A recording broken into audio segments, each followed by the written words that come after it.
from a storytelling perspective, since we're in a storytelling series, and a writer's perspective, there's sort of a dilemma here too. Because you turn the reins over to your dad over and over again in the book, and it's not just some random email. It's like a really powerful writer. And sometimes when I was reading this, I felt like there's a weird way in which this is almost a sequel to his memoir.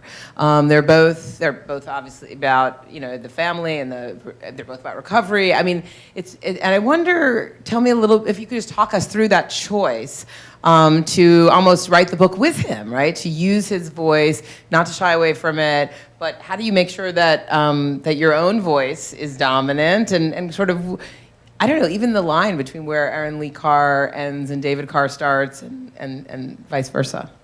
I mean, that's a confusing part. I mean, it's what the book is about. It's about identity.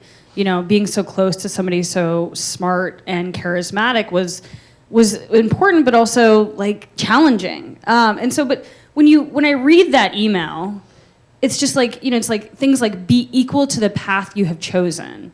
Or, it's just, there was never a question of if I was going to use those emails or not. They are epic and beautiful.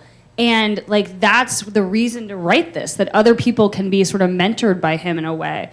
I felt a huge amount of pressure writing a book that would be considered near the night of the gun. That's a beautiful, devastating book. But somebody, he wrote that at a very different age in his life. I'm 31, I was 28, 29 when I wrote this. He had many years on me and was such a beautiful writer. So I think that it was a really complicated process. Like, is this my book? Is it his book? Is it our book? And so I think that that's where I came to rest, was I was writing this with the benefit of having these emails so that other people could see them too. It's a tribute.